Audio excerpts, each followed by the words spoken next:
Let's talk about truth, the kind that stings at first but heals in the end. There is a massive, life-altering difference between someone making a mistake and someone making a decision. A mistake is rooted in poor judgment, lack of awareness, or an emotional blind spot. It's what we do when we're human, messy, and still growing. A mistake says, I didn't know better in that moment, but I wish I had. But a decision, that's different. A decision says, I knew this would hurt you, and I did it anyway. A decision is calculated, it's measured. Sometimes it's even wrapped in charm or dressed up in good intentions. But no matter how it looks on the outside, when someone chooses to cross a line that they know matters to you, it's not a mistake, it's betrayal. And when you try to treat a decision like it was a mistake, you end up betraying yourself.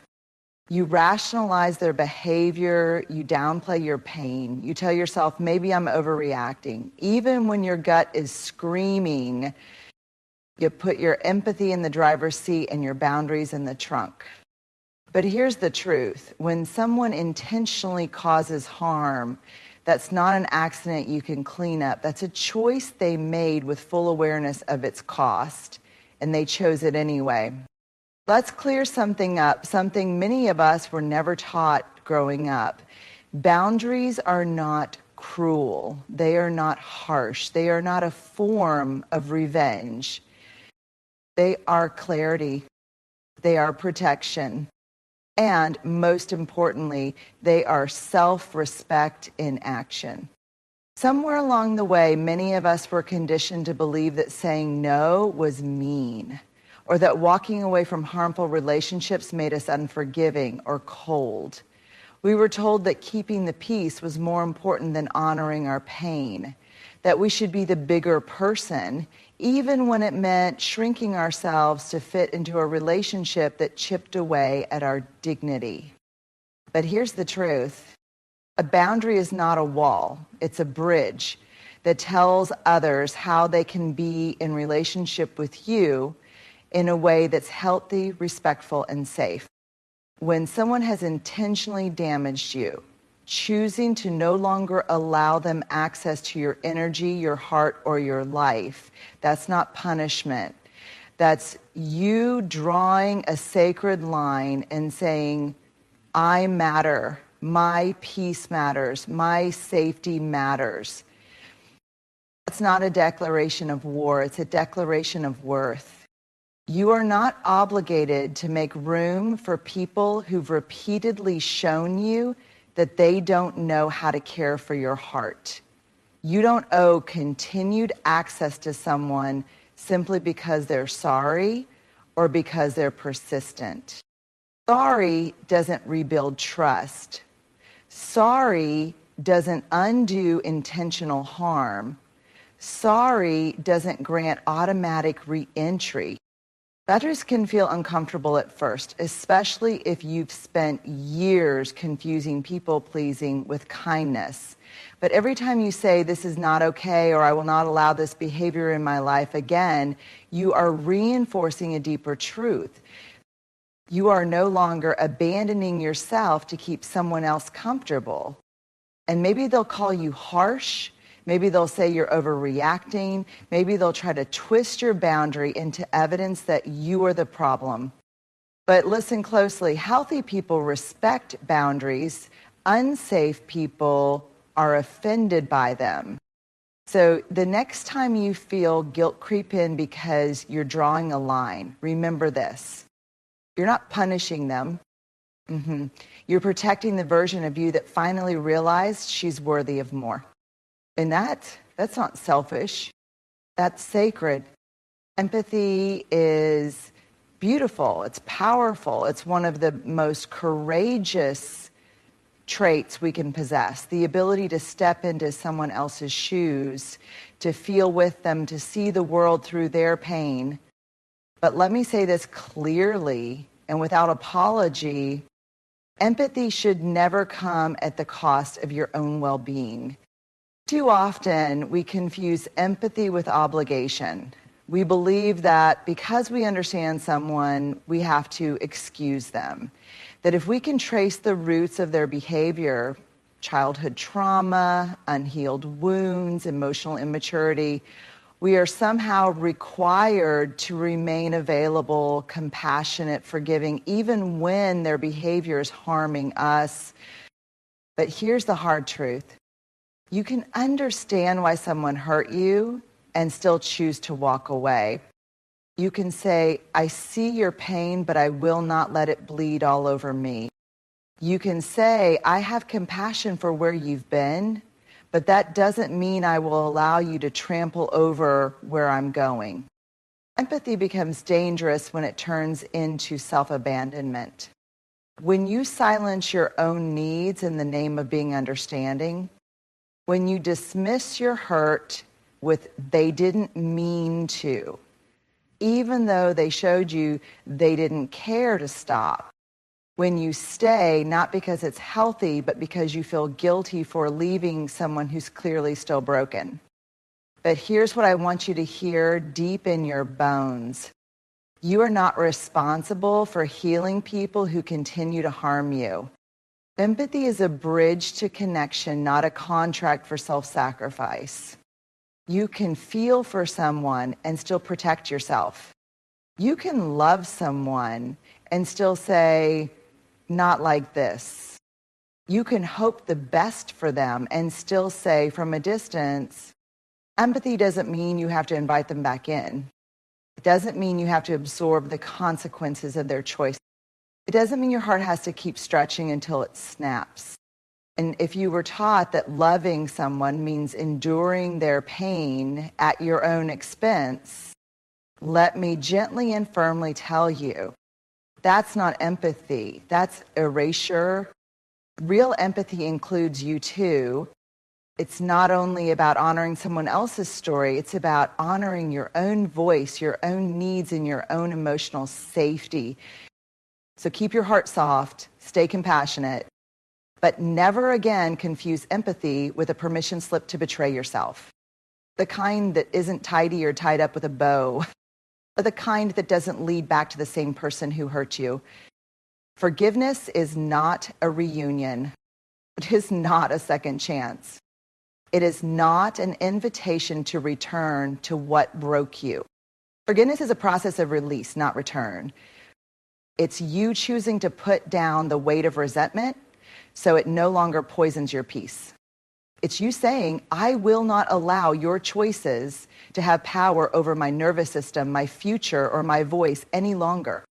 That we've been sold a dangerous lie, that forgiveness is only real if it ends in reconciliation, that if you've truly let go, you should also let them back in. But here's the truth. Forgiveness happens in your heart. Reconciliation happens in a relationship. And those are two entirely different things. One can happen without the other. In fact, sometimes it must. Forgiveness is a solo act. It's deeply internal. It's for you, not them. It doesn't require an apology. It doesn't require their presence. It doesn't even require that they've changed. Because sometimes the people who hurt you will never take responsibility. Sometimes they will rewrite the story to cast themselves as the victim. Sometimes they'll expect you to move on without ever doing the work of repair. And in those cases, forgiveness is not saying it's okay. Forgiveness is saying it's over. You don't get to hold space in my mind anymore. Letting go does not mean forgetting. It means remembering without reliving. It means you can tell the story of what happened without trembling, without rage, without needing them to feel what you felt. And sometimes the most powerful act of forgiveness is simply this: closing the door, locking it, and walking away with your head high. Reconciliation, on the other hand, is a joint effort. It requires remorse, repair, accountability, and change. It requires both parties to show up not just with words, but with new behaviors. Without those things, reconciliation isn't healing. It's self-abandonment dressed up in spiritual language. So let's stop telling people they haven't truly forgiven if they don't reconcile. Let's stop pressuring hearts to open up to those who haven't earned re-entry. Let's stop confusing grace with permission. You can forgive and never speak to them again. You can release the bitterness and still reinforce your boundaries. You can wish someone healing and still know they're not safe for you. Because forgiveness is not a bridge back to pain. It's the key that unlocks your own freedom. People show you who they are, believe them the first time. And we don't like to believe it. We don't want to believe it. Because if we did, we'd have to face truths we're not ready to hold. We'd have to admit that someone we care about isn't who we hoped they would be. But here's the hard truth wrapped in compassion. People show you who they are, believe them the first time, not the version they post on social media, not the version they become when they're trying to win you back, not the version they promise to be someday, the version they are when no one is watching, the version that shows up when they're angry, when they're not getting what they want, when they're faced with your boundaries. That version is the truth. And when someone lies, manipulates, betrays, or mistreats you, intentionally believe that, not because you want to stay angry, but because clarity is a form of protection. Their actions are not mixed signals. You're just hoping for a different translation. We all have the tendency to rationalize toxic behavior when it comes from someone we love. We tell ourselves they're just hurting. They might didn't mean it. It was just a bad day. But patterns speak louder than isolated moments. If someone shows you repeatedly that your pain doesn't matter to them, that's not confusion, that's character. And I know it's hard. I know it's painful to let go of who you thought someone was. But clinging to potential is a trap. It keeps you in a holding pattern, emotionally suspended between who they really are and who you wish they would become. But love without truth is just a beautiful illusion. When someone shows you they are careless with your heart, believe them. When someone violates your trust and shows no genuine effort to rebuild it, believe them. When someone crosses boundaries and calls you sensitive for setting them, believe them. Because every time you ignore that first reveal, every time you explain it away or soften its edges, you betray yourself a little more. You are not here to rewrite someone else's story at the cost of your own peace. Believing someone the first time they show you their truth isn't harsh, it's wisdom. It saves you from pouring more energy into someone who already told you they wouldn't hold it with care. This is not about bitterness. It's not about judgment. It's about discernment. It's about choosing your peace over your pattern of rescuing people who are more invested in staying the same than in showing up differently. So the next time someone shows you who they are, when their words don't match their actions, when their behavior writes a story your heart doesn't want to read, pause, breathe, pay attention. Not everyone deserves a second look. Some people only need to show you once. You deserve to believe what you see the first time. Healing requires safety. Healing is not just about time.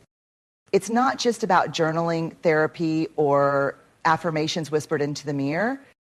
Healing is about environment. And more than anything, healing requires one essential ingredient: safety.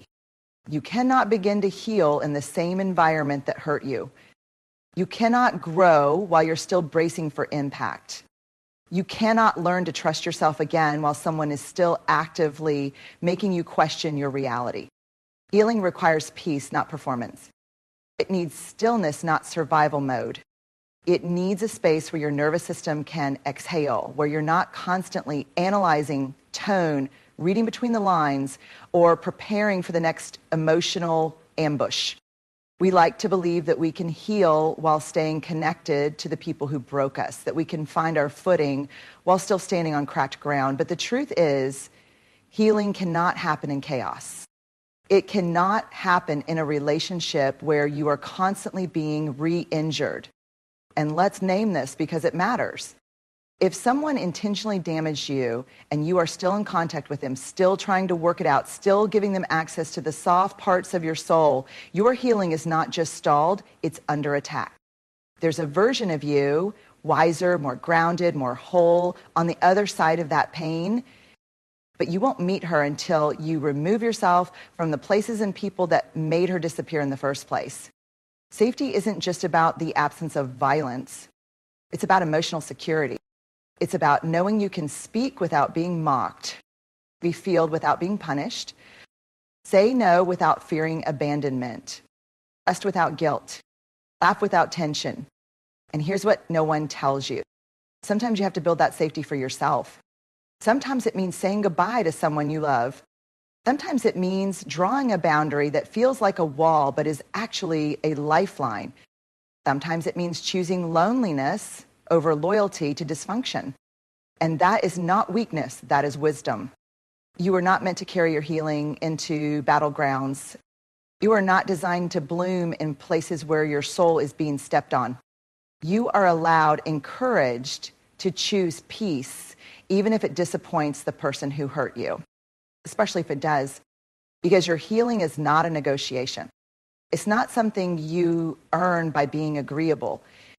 It's not something someone else gets to control. Healing begins when you choose you. When you say no more, then you create space for softness, silence, honesty, and breath. You don't have to be brave in the presence of danger. You have to be brave enough to walk away from it and into the safety you deserve. You are not unkind for refusing to reopen a door that someone intentionally slammed on your heart. So you are not bitter for protecting yourself.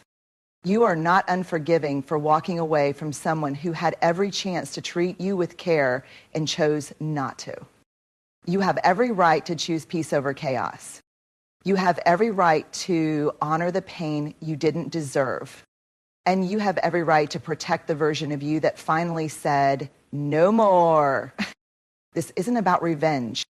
This isn't about being hard or heartless. This is about learning to recognize the difference between a person who made a human mistake and one who made a clear, conscious decision to harm you and never looked back. You don't need another apology. You don't need them to understand the damage. You don't even need closure from their side.